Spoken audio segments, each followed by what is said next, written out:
Friends, कैसे हो सब लोग? अच्छे हो, स्वस्थ हो? आई होप कि सब लोग अच्छे होंगे और स्वस्थ होंगे। तो आज का क्लास स्टार्ट करते हैं। और आज का क्लास बेसिकली बेस्ड है force on A charge particle in A external electric field. और फिर इस पर जो भी वेरिएशन है क्वेश्चन में, उस सारे क्वेश्चन को हम लोग एक एक करके देखेंगे। तो चलिए स्टार्ट करते हैं आज का क्लास हम लोग। तो हम लोग का हेडिंग क्या है? Electric force on A charge in A external electric field. अब यहां पे एक्सटर्नल इलेक्ट्रिक फील्ड का क्या मीनिंग है? कि कोई चार्ज पार्टिकल एक खुद का फील्ड जनरेट करेगा। हम लोगों ने पढ़ा था इलेक्ट्रिक फील्ड क्या था कि किसी चार्ज के सराउंडिंग में ये जो रीजन है, ये चार्ज का इलेक्ट्रिक फील्ड कहलाता है। अब ये चार्ज पार्टिकल अपना इलेक्ट्रिक फील्ड तो क्रिएट ही कर रहा है, लेकिन ये किसी अदर इलेक्ट्रिक फील्ड में जाए, यानी कोई दूसरा चार्ज है उसके फील्ड में जाएगा, तो ये कितना फोर्स एक्सपीरियंस करेगा। यही इसका मीनिंग है। एक्सटर्नल इलेक्ट्रिक फील्ड का मीनिंग क्या है? कि ये कोई चार्ज किसी दूसरे चार्ज के फील्ड में जाएगा तो फोर्स क्या एक्सपीरियंस करेगा। क्लियर? लेकिन इसको करने से पहले हम लोग एक पॉइंट आते हैं, देखते हैं कि सबसे पहले हम इलेक्ट्रिक फील्ड को दो पार्ट्स में डिवाइड करने जा रहे हैं। एक यूनिफॉर्म इलेक्ट्रिक फील्ड और दूसरा है non uniform electric field. Uniform और दूसरा क्या है? Non uniform. तो यूनिफॉर्म और नॉन यूनिफॉर्म कब बोलेंगे इलेक्ट्रिक फील्ड को? तो ये वेक्टर क्वांटिटी है। वेक्टर क्वांटिटी में याद करो मैग्नीट्यूड और डायरेक्शन दोनों होता है। तो अगर किसी इलेक्ट्रिक फील्ड का मैग्नीट्यूड और डायरेक्शन चेंज नहीं कर रहा है, फिक्स है, वैसे इलेक्ट्रिक फील्ड को हम लोग क्या बोलेंगे? Uniform electric field. यानी वैसा इलेक्ट्रिक फील्ड जिसका मैग्नीट्यूड और डायरेक्शन टाइम के साथ चेंज नहीं करे या वैरी नहीं करे या सेपरेशन के साथ वैरी नहीं करे, तो उस इलेक्ट्रिक फील्ड को यूनिफॉर्म करेंगे। अगर मैग्नीट्यूड और डायरेक्शन में से कोई भी एक चेंज करे या दोनों चेंज करे, तो उसको हम लोग क्या बोलेंगे? Non uniform electric field. तो आइए यहां पे, तो पहले हमको उस पॉइंट को याद में रखना है। अब यहां पर कोई इलेक्ट्रिक फील्ड हम कंसीडर करने जा रहे हैं। यहां पे हमने पहले ही से लिख रखा है क्या कि कोई ये हम एक रिप्रेजेंटेशन ले रहे हैं कि यहां पर एक यूनिफॉर्म इलेक्ट्रिक फील्ड है। यूनिफॉर्म होगा तो इलेक्ट्रिक फील्ड का जो यहां मैग्नीट्यूड होगा, यहां होगा, यहां होगा, कहीं भी मैग्नीट्यूड सेम होगा और डायरेक्शन भी तो सबका हम सेम ले रहे हैं। क्लियर? तो ये कोई रिप्रेजेंटेशन हम यूनिफॉर्म इलेक्ट्रिक फील्ड का लेने जा रहे हैं, जिसका हम लोग ये इलेक्ट्रिक फील्ड को ई वेक्टर से रिप्रेजेंट किए हैं। अब यहां पे कोई पॉइंट चार्ज क्यू है। अब ये पॉइंट चार्ज अगर ये पॉजिटिव है या फिर ये निगेटिव है, तो इस दोनों पे पॉजिटिव मैग्नीट्यूड दोनों का सेम ले रहे हैं, नेचर को डिफर कर रहे हैं। तो इस पॉइंट चार्ज पे या फिर इस पॉइंट चार्ज पे क्या फोर्स लगेगा? तो दोनों केस में फोर्स का फॉर्मूला क्या होगा? F vector equal to Q into E. ये कहां से आया है? तो आप याद करो, इलेक्ट्रिक फील्ड इंटेंसिटी आपने पढ़ा था, ये क्या था? तो आप इसको इधर ले जाओ, तो एफ इक्वल टू क्या आ जाएगा? क्यू इंटू ई। तो बस यहां पे अगर कोई चार्ज पार्टिकल किसी एक्सटर्नल फील्ड ई, जिसको हमने यूनिफॉर्म रखा है, आप नॉन यूनिफॉर्म लेके भी चल सकते हो, हमने यूनिफॉर्म इसलिए रखा है यहां पे समझने में सुविधा होगी। आप नॉन यूनिफॉर्म में भी लोगे तो वहां पर भी यही फॉर्मूला, यानी यूनिफॉर्म इलेक्ट्रिक फील्ड हो या नॉन यूनिफॉर्म, दोनों के केस में फॉर्मूला यही होगा। हाँ, जब यूनिफॉर्म लेंगे तो उस केस में ये फोर्स का एक कांस्टेंट वैल्यू आएगा। नॉन यूनिफॉर्म लेंगे तो फोर्स भी वैरी करेगा। क्यों फोर्स वैरी करेगा? क्योंकि इलेक्ट्रिक फील्ड वैरी कर रहा है। ये नॉन यूनिफॉर्म है, इसलिए फोर्स भी क्या हो जाएगा? Non uniform. यूनिफॉर्म फोर्स नहीं होगा, कांस्टेंट फोर्स नहीं होगा। तो सबसे पहला पॉइंट हमको क्या याद रखना है कि किसी भी एक्सटर्नल इलेक्ट्रिक फील्ड में कोई चार्ज पार्टिकल को रखेंगे, पॉजिटिव नेचर का हो या निगेटिव नेचर का, उस पे जो फोर्स लगेगा, उस फोर्स का फॉर्मूला हम लोग को क्या होगा? ये Q इंटू ई। ये कहां से? तो आप याद रखो पीछे वाले पोर्शन को और वहां से देखो, रिलेट कर लो, ये यहीं से तो आया है। हमने पढ़ा था इलेक्ट्रिक फील्ड इंटेंसिटी का फॉर्मूला। अब ये जो फोर्स है, ये फोर्स वेक्टर क्वांटिटी है, तो मैग्नीट्यूड और डायरेक्शन दोनों होंगे। तो मैग्नीट्यूड निकालने के लिए तो हम लोग डायरेक्टली यहाँ पे आप मॉड ले लो, इसी को हम आगे लिखने जा रहे हैं। तो ये F equal to Q into E. Magnitude आप कैलकुलेट करोगे तो डायरेक्टली ये लो लेंगे, लेकिन इसका डायरेक्शन जब डिसाइड करना होगा फोर्स का, तो फोर्स का डायरेक्शन वैरी करेगा चार्ज के नेचर के बेसिस पे। अगर चार्ज पॉजिटिव नेचर का है तो इस पे फोर्स जो लगेगा वो इलेक्ट्रिक फील्ड के डायरेक्शन में ही लगेगा। अगर ये निगेटिव चार्ज है तो इसके फील्ड के अपोजिट लगेगा। अब ये कैसे? तो आप इसको दो वे में समझ सकते हैं। एक तो आप याद करो, वेक्टर में जब आप किसी नंबर को मल्टीप्लाई करते थे, स्केलर क्वांटिटी को मल्टीप्लाई करते थे, तो एक होता था पॉजिटिव और दूसरा होता था निगेटिव।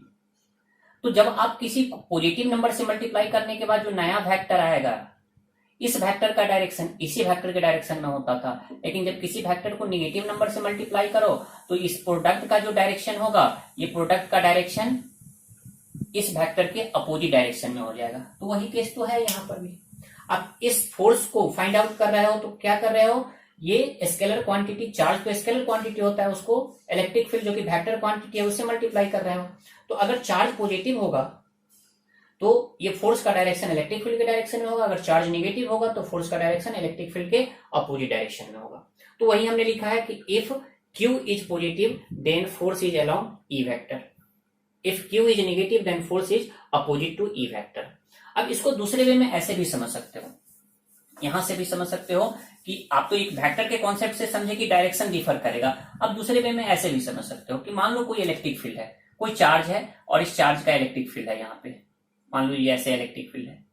अब यहाँ पे कहीं पर दूसरा चार्ज पॉजिटिव चार्ज आया, तो ऐसे देखो कि अगर ये पॉजिटिव चार्ज का फील्ड है तो ये चार्ज से दूर की ओर होता था। अब ये पॉजिटिव चार्ज इस पॉजिटिव चार्ज को क्या करेगा, रिपेल करेगा। यानी कि इस फील्ड में अगर ये पॉजिटिव चार्ज आया तो ये पॉजिटिव चार्ज को क्या किया, अपने फील्ड, जिधर इसका फील्ड है उसी के डायरेक्शन में उसको भगाया। तो यहां पर इस पर जो फोर्स लगा, ये फोर्स ये किसके डायरेक्शन है, फील्ड के डायरेक्शन में। क्यों? क्योंकि ये पॉजिटिव चार्ज इस पॉजिटिव चार्ज को रिपेल करेगा। अगर निगेटिव चार्ज है तो याद करो निगेटिव चार्ज का फील्ड क्या होता था, उसी चार्ज की तरफ। अब यहां पे कोई पॉजिटिव चार्ज आ गया तो ये निगेटिव चार्ज इस पॉजिटिव चार्ज को अट्रैक्ट करेगा। इसका मतलब है कि इस चार्ज के फील्ड में जब ये पॉजिटिव चार्ज आएगा तो उसको अट्रैक्ट करेगा। तो यहां पर देखो इस पॉजिटिव चार्ज पे फोर्स किधर लग रहा है, इधर, और फील्ड भी इधर है। तो ये फोर्स और ये फील्ड दोनों सेम डायरेक्शन में, यहां पर भी ये फोर्स और ये फील्ड दोनों सेम डायरेक्शन में था। तो जब भी आप पॉजिटिव चार्ज लोगे किसी भी फील्ड में, पॉजिटिव चार्ज के फील्ड में या निगेटिव चार्ज के फील्ड में, तो दोनों केस में देख रहे हैं कि इस पर जो फोर्स लग रहा है फील्ड के डायरेक्शन में, इस पर जो फोर्स लग रहा है ये फील्ड के डायरेक्शन में। तो यहां पे ध्यान में रखना कि जब भी कहीं पर भी अगर किसी फील्ड में आप पॉजिटिव चार्ज को ले जाओ तो पॉजिटिव चार्ज पे जो फोर्स लगेगा वो किस डायरेक्शन में लगेगा, फील्ड के डायरेक्शन में लगेगा, और निगेटिव चार्ज पे फील्ड के अपोजिट डायरेक्शन में लगेगा। आई थिंक ये आपको क्लियर हो गया होगा। आप इसको नोट कर लो या स्क्रीनशॉट ले लो, फिर हम लोग नेक्स्ट पोर्शन पे बढ़ते हैं। इस पे जो वेरिएशन है क्वेश्चन का वो लेते हैं। या फिर एक चीज और देख सकते हो आप, मान लो कोई पॉजिटिव चार्ज है और इसका फील्ड ऐसे अवे फ्रॉम चार्ज होगा, इधर की ओर होगा इसका इलेक्ट्रिक फील्ड। अब इसमें कोई निगेटिव चार्ज लाते हो तो देखो इस पे फोर्स का सिचुएशन क्या होगा। अब ये पॉजिटिव चार्ज ये निगेटिव चार्ज को अट्रैक्ट करेगा। तो देखो ये निगेटिव चार्ज पे किधर फोर्स लग रहा है, इस फील्ड के अपोजिट में। पॉजिटिव चार्ज का तो फील्ड इधर है, या निगेटिव चार्ज ले लो, इस निगेटिव चार्ज का फील्ड क्या होगा, इधर। अब इसी में कोई निगेटिव चार्ज आप ला के रखो तो ये निगेटिव चार्ज को रिपेल करेगा। तो यहां पर भी देखो अगर पॉजिटिव चार्ज के फील्ड में ये निगेटिव चार्ज आया तो इस पे फोर्स किधर लग रहा है, इधर, और इलेक्ट्रिक फील्ड के ये क्या है, अपोजिट डायरेक्शन में, इलेक्ट्रिक फील्ड इधर, ये इधर। लेकिन यही निगेटिव चार्ज के फील्ड में निगेटिव चार्ज को ले आए तो निगेटिव चार्ज का फील्ड तो इधर की ओर चार्ज की तरफ होता है, और ये निगेटिव चार्ज के द्वारा रिपेल होगा इधर, यानी इस पे फोर्स किधर लगेगा, इधर। तो हम लोग देख रहे हैं कि इस चार्ज पे इसके फील्ड में किधर फोर्स लग रहा है, तो फील्ड इधर और फोर्स इधर। तो यहां से भी हम लोग देख रहे हैं कि कोई भी निगेटिव चार्ज अगर किसी फील्ड में आता है तो उस पर फोर्स किधर लगेगा, तो फील्ड के अपोजिट डायरेक्शन में लगेगा। क्लियर? तो आप ये इसको समझ सकते हैं। जहां पे अगर कंफ्यूजन हो, दिक्कत हो तो फिर बताइएगा। आप इसको पहले क्या करो, नोट कर लो, स्क्रीनशॉट ले लो या नोट कर लो, फिर हम लोग इस पे वेरिएशन देखते हैं क्वेश्चन का। ओके, नोट कर लिया आपने। डिफरेंट टाइप का क्वेश्चन जो इस टॉपिक्स से रिलेटेड हो सकता है उसको हम लोग टाइप वाइज करने जा रहे हैं। जैसे हम लोग फर्स्ट टाइप लेने जा रहे हैं, टाइप फर्स्ट में हम लोग क्या करने जा रहे हैं कि charge is at rest in the electric field. अगर कोई इलेक्ट्रिक फील्ड है, अब उस इलेक्ट्रिक फील्ड में कोई दूसरा चार्ज पार्टिकल रेस्ट में है। एक्चुअली ये तो रेस्ट में होगा नहीं, ये फिर क्या करने लगेगा, मूव करने लगेगा। तो यहां पर सिचुएशन क्या होगा उसको हम लोग डील करने जा रहे हैं। यहां से देखो, हमने एक यूनिफॉर्म इलेक्ट्रिक फील्ड रखा है, दो जगह लिया। एक केस में यहां पर कोई पॉजिटिव चार्ज है और यहां पे हमने एक नेगेटिव चार्ज लिया। अभी जस्ट डिस्कस किया हम लोग कि इस चार्ज पे फोर्स किधर लगेगा, इसके फील्ड के डायरेक्शन में, और इस केस में यहां पे, तो यहां पे इस डायरेक्शन में लगेगा।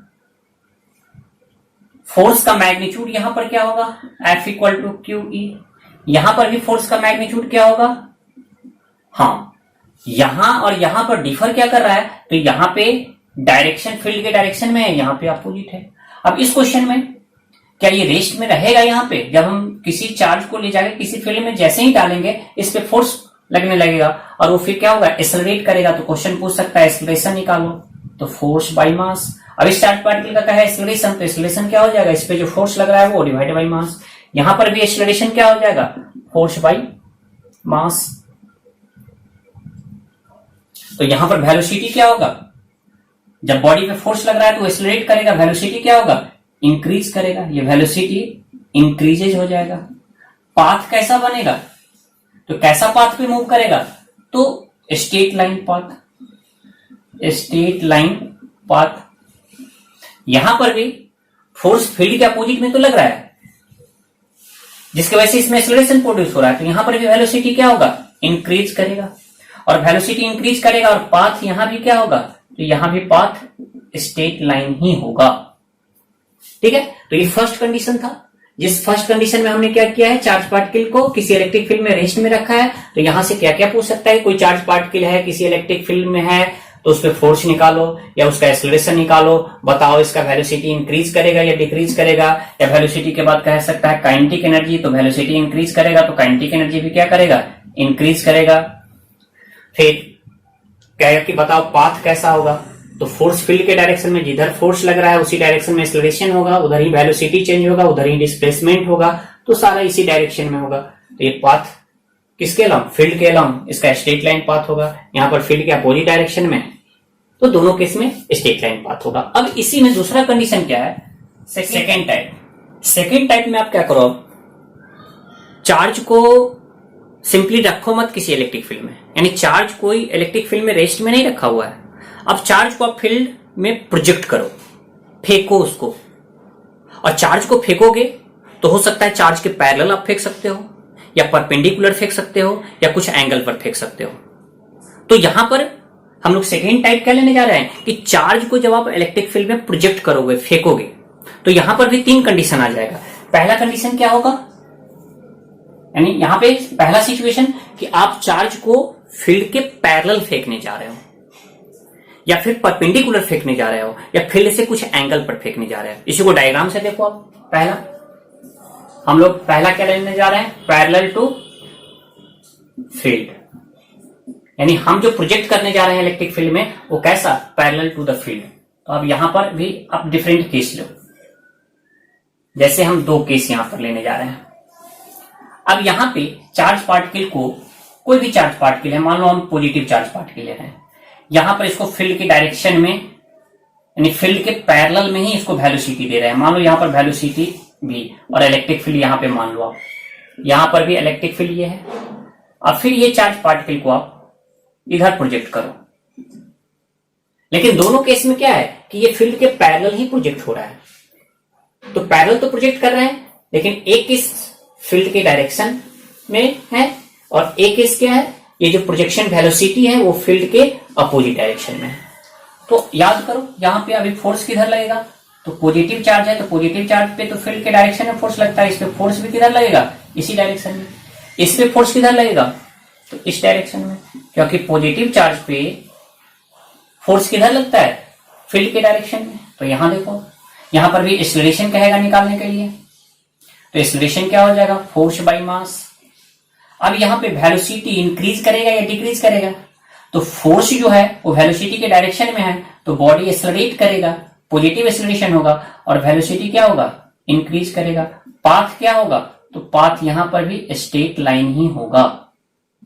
अब इस सिचुएशन में आ जाओ, यहां पर जो फोर्स है वो वेलोसिटी के अपोजिट डायरेक्शन में है, तो वेलोसिटी के जैसे ही अपोजिट डायरेक्शन में होगा तो यहां पर ये डी एक्सेलरेट करेगा, या उसी को आप कहते हो निगेटिव एक्सेलरेशन।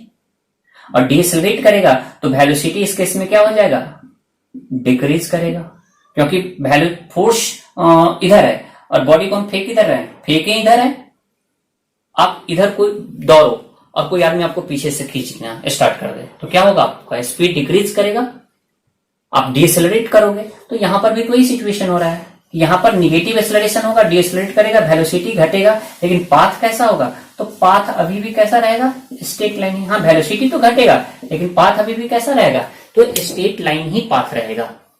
आई थिंक ये आपको क्लियर होगा। अब हम लोग पॉजिटिव चार्ज की जगह निगेटिव चार्ज को थ्रो करने जा रहे हैं। सिमिलरली पैरेलल टू फील्ड में ही पॉजिटिव की जगह किसको थ्रो करने जा रहे हैं, निगेटिव चार्ज को। ये फील्ड का दो कंडीशन लो आप, हमने निगेटिव चार्ज रखा, इसको फील्ड के डायरेक्शन में प्रोजेक्ट किया, parallel to the electric field project किया, और यहां पे हमने फील्ड के अपोजिट में प्रोजेक्ट किया। सॉरी, यहां पर पहले आप वेलोसिटी दिखाओ। अब यहां पर डिसाइड करो कि इस पे फोर्स किधर लगेगा, तो निगेटिव चार्ज है तो निगेटिव चार्ज पे फील्ड के अपोजिट डायरेक्शन में लगता था, तो ये फील्ड का डायरेक्शन इधर है तो इस पे फोर्स किधर लगेगा, इधर। इस केस में तो ये निगेटिव चार्ज है तो फील्ड के अपोजिट डायरेक्शन में लगेगा, तो फील्ड का डायरेक्शन तो इधर है तो फोर्स इस पे।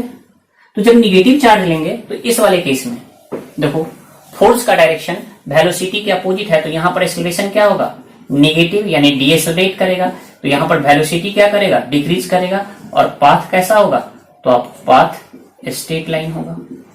इस कंडीशन में देखो जिधर फोर्स लग रहा है उधर ही वेलोसिटी भी है, तो यहां पर एक्सेलरेशन पॉजिटिव होगा, और इस केस में कहेंगे वेलोसिटी इंक्रीज करेगा, और पाथ कैसा होगा, तो पाथ स्ट्रेट लाइन होगा, स्ट्रेट लाइन। तो हमने पहला केस क्या लिखा है कि जब आप प्रोजेक्ट कर रहे हो चार्ज को तो कैसे प्रोजेक्ट कर रहे हो, फील्ड के पैरेलल। हमने जो चार केस लिया है, चारों में जो प्रोजेक्शन वेलोसिटी है वो वेलोसिटी क्या है, पैरेलल है इलेक्ट्रिक फील्ड के। क्लियर, तो आप पहले ये नोट कर लो। अब हम लोग इसको परपेंडिकुलर प्रोजेक्ट करेंगे तो क्या होगा। ओके, स्क्रीनशॉट ले लिया या नोट कर लिया। चलिए हम लोग नेक्स्ट टाइप पर बढ़ते हैं।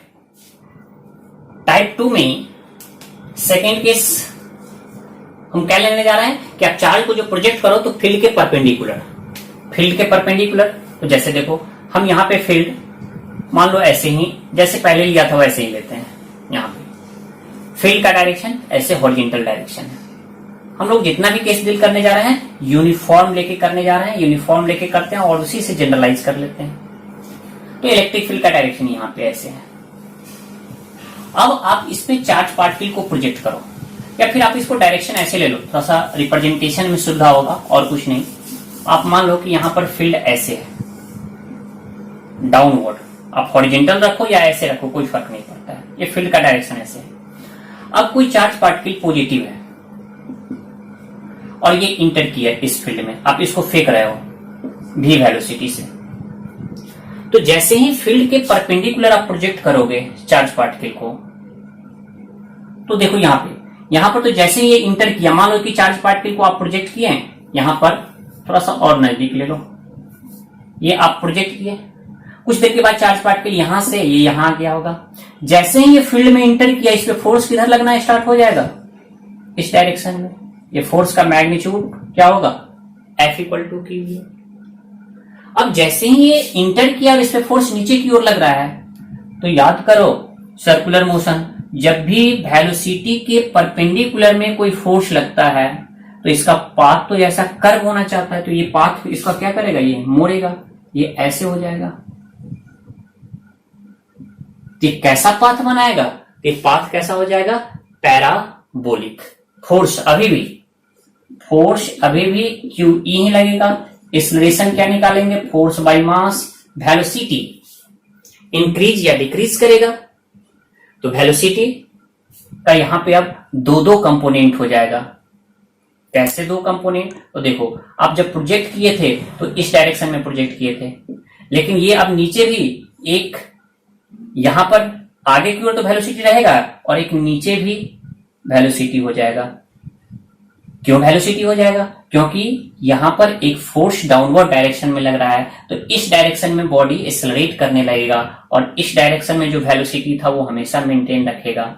तो यहां पर वेलोसिटी कैसे निकालेंगे? तो यहां पर दो कंपोनेंट होगा वेलोसिटी का, एक होगा ये कंपोनेंट, जिस कंपोनेंट को आप क्या कर दो परपेंडिकुलर, और एक क्या हो जाएगा पैरेलल वाला कंपोनेंट होगा। तो कहीं पर भी वेलोसिटी आप निकालोगे तो पैरेलल कंपोनेंट और परपेंडिकुलर कंपोनेंट दोनों का होल स्क्वायर। तो वेलोसिटी का ये सिचुएशन हो जाएगा और हम पाथ क्या बोलने जा रहे हैं? पैराबोलिक पाथ हो जाएगा।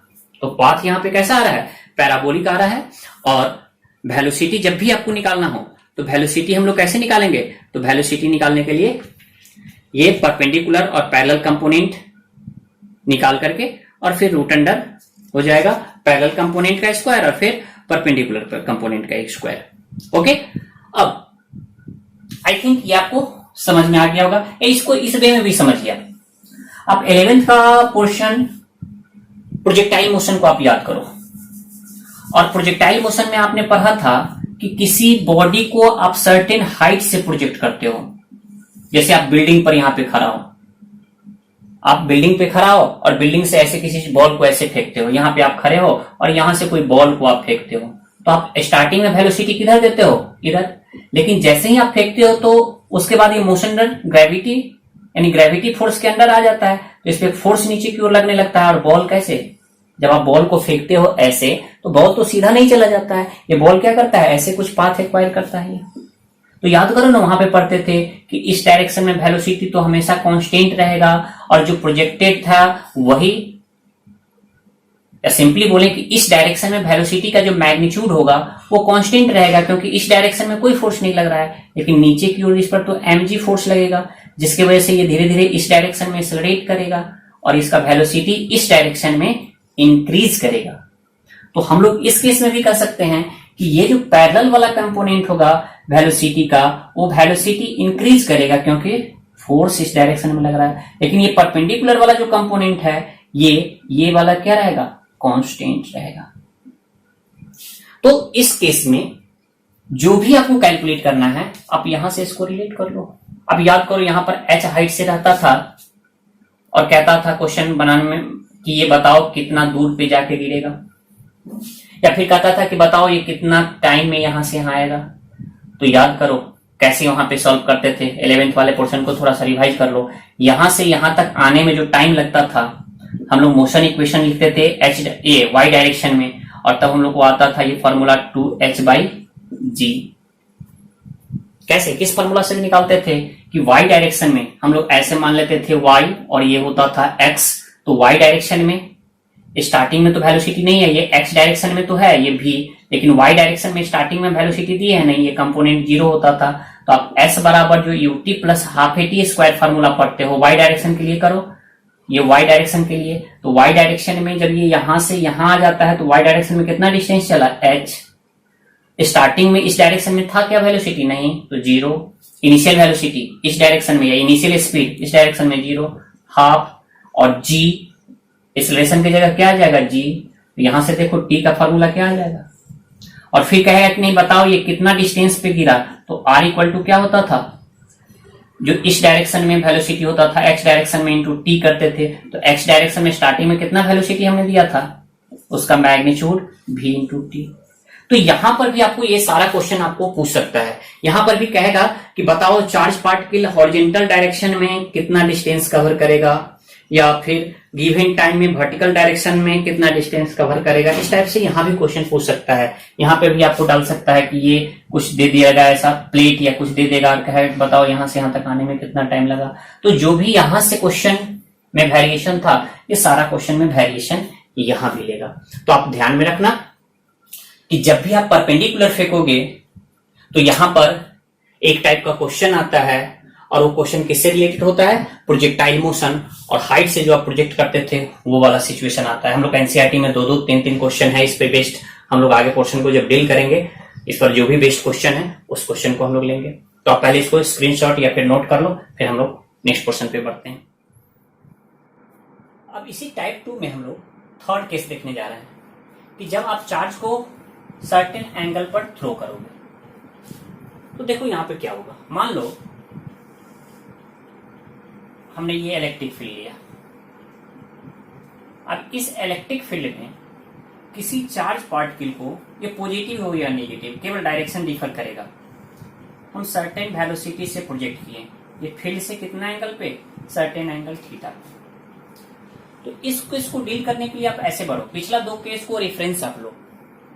मान लो इस वेलोसिटी का आप कंपोनेंट तोड़ते हो, तो इस डायरेक्शन में, इलेक्ट्रिक फील्ड के डायरेक्शन में, ये वेलोसिटी का कंपोनेंट क्या आएगा, v cos थीटा, और इस डायरेक्शन में कंपोनेंट क्या आएगा, v sin थीटा।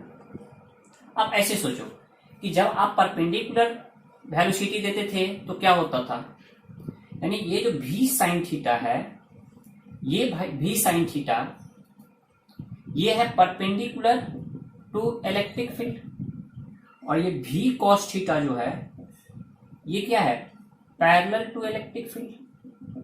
तो जब कोई किसी भी चार्ज पार्टिकल को इलेक्ट्रिक फील्ड के पैरेलल में हम लोग वेलोसिटी देते थे तो पाथ कैसा रहता था, स्ट्रेट लाइन, यानी ये जो है ये वेलोसिटी की वजह से चार्ज पार्टिकल का पाथ कैसा होगा, स्ट्रेट लाइन। लेकिन ये वाला जो पार्ट है, ये पार्ट वेलोसिटी का, ये पार्ट ये इलेक्ट्रिक फील्ड के परपेंडिकुलर है। तो जब इलेक्ट्रिक फील्ड के परपेंडिकुलर में वेलोसिटी देते थे तो ये कैसा पाथ होता था, अभी जस्ट हम लोग डिस्कस किए हैं, पैराबोलिक होता था। ऐसे सोचो, पैराबोलिक होता था। क्लियर है ये?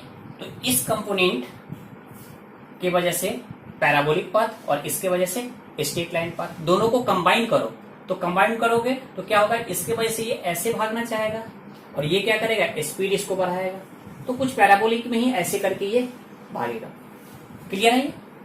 अब हम लोग इसी पार्ट को देखेंगे, मैग्नेटिक फील्ड में पढ़ेंगे। तो मैग्नेटिक फील्ड में देखेंगे कि ये जो वेलोसिटी, ये जो कंपोनेंट है वेलोसिटी का, ये कंपोनेंट के वजह से इस पे जो फोर्स, मैग्नेटिक फोर्स लगेगा, हमेशा एक फिक्स पॉइंट की तरफ लगेगा, पाथ के परपेंडिकुलर होगा। और उस केस में हम लोग देखेंगे कि यहां पर एक क्या बनाएगा, सर्कुलर पाथ ये बनाएगा, और ये स्ट्रेट लाइन पाथ, दोनों का कॉम्बिनेशन कैसा हो जाएगा, ऐसा हेलिकल पाथ हो जाएगा।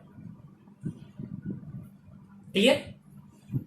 चलिए इसको नोट कर लीजिए, फिर हम लोग इस पे कुछ बेसिक क्वेश्चन लिख लेते। ये हम लोग फर्स्ट क्वेश्चन लेते हैं, स्टेप बाय बढ़ते हैं, बेसिक क्वेश्चन से बढ़ते हैं। इस क्वेश्चन में कहा जा रहा है, a proton placed in a electric field of strength 6.68 into 10 to the power 9 newton per coulomb, calculate its acceleration, और मास ऑफ प्रोटॉन गिवन है।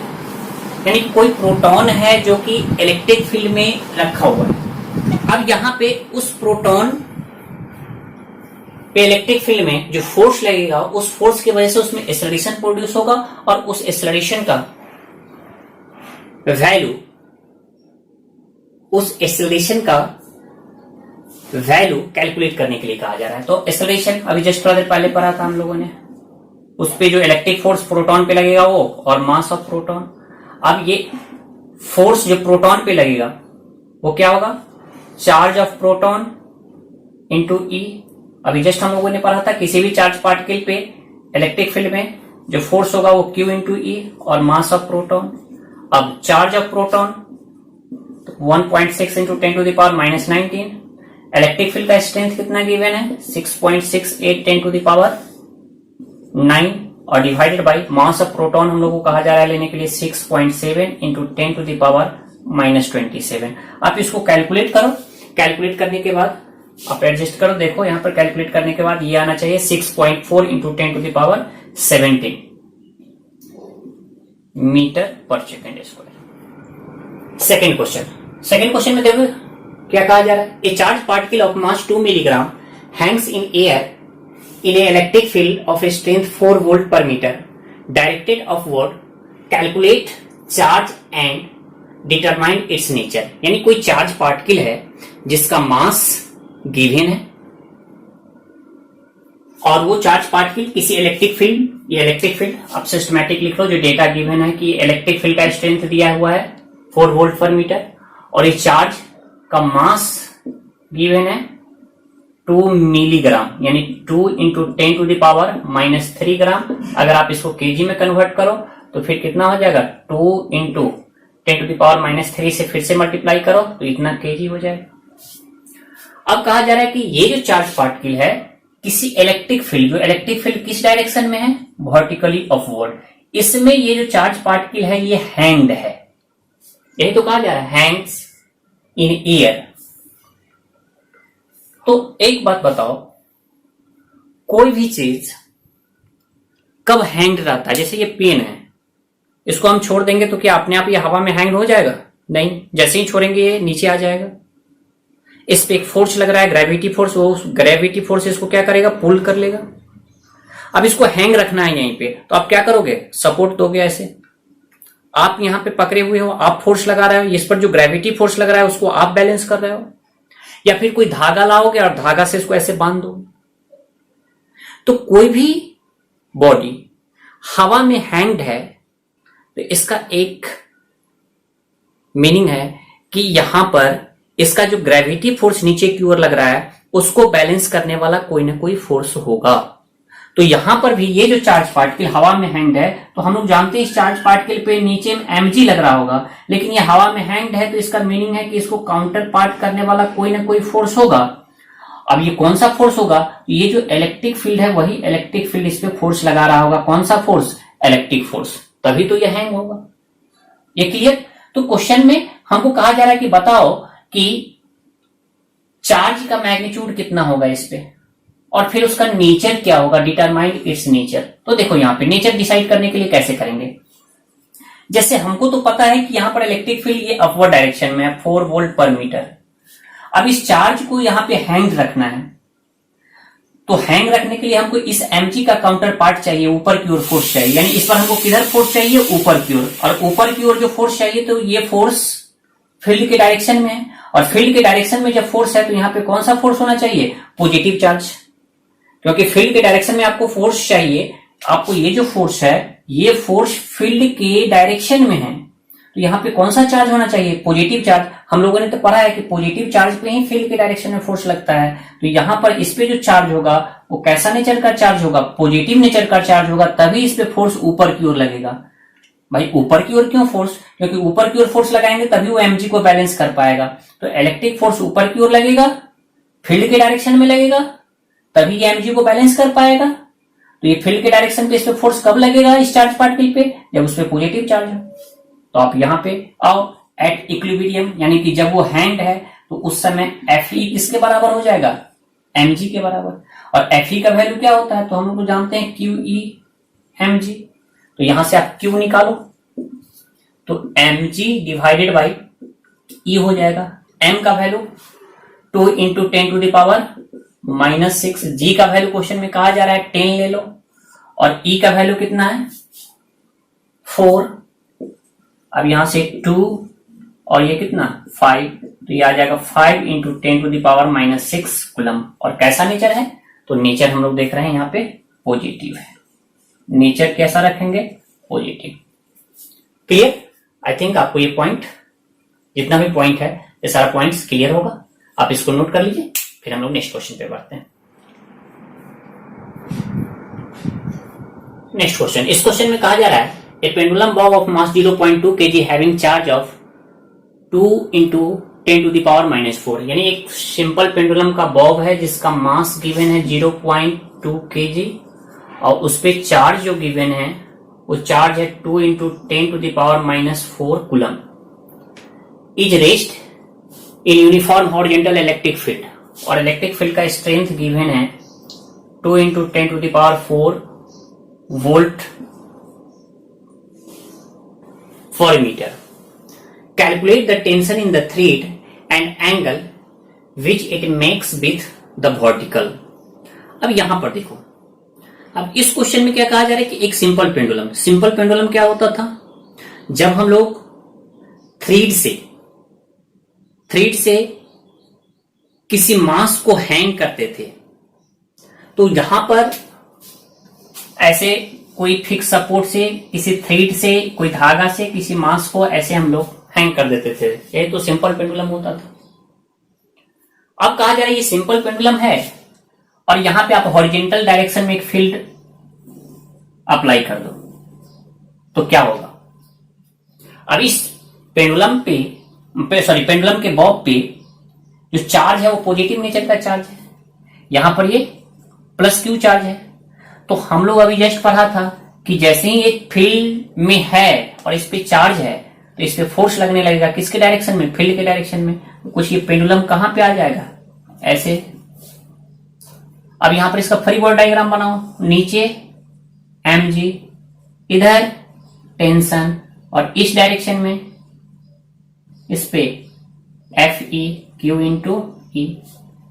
तो कहा जा रहा है कि बताओ ये हॉरिजेंटल से जो एंगल बनाता है वो कितना है और ये टेंशन क्या है। यानी हम लोग को निकालना क्या क्या है, टेंशन इन द थ्रेड, और सॉरी हॉरिजेंटल नहीं, ये वर्टिकल से जो एंगल बनाता है, ये वर्टिकल से जो एंगल बनाता है वो एंगल निकालो।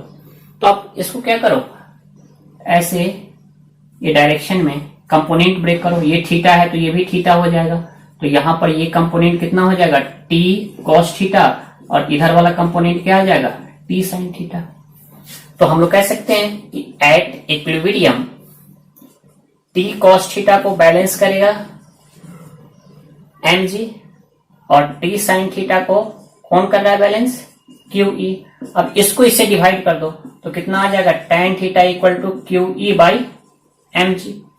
अब जितना भी डेटा गिवन है, हमको Q का डेटा गिवन है, E का डेटा गिवन है, मास गिवन है, E गिवन है, सारा वैल्यू आप सब्स्टिट्यूट करो। यहाँ पे सारा वैल्यू आप सब्स्टिट्यूट करो, देखो ये आ जाएगा 4.47, सॉरी ये सारा डेटा सब्स्टिट्यूट करने के बाद देखो पहले ये चार्ज का magnitude 2 into 10 to the power -4, और E का वैल्यू कितना है 2 into 10 to the power 4 divided by mass कितना है 0.2 इंटू G का वैल्यू कितना ले लो 10।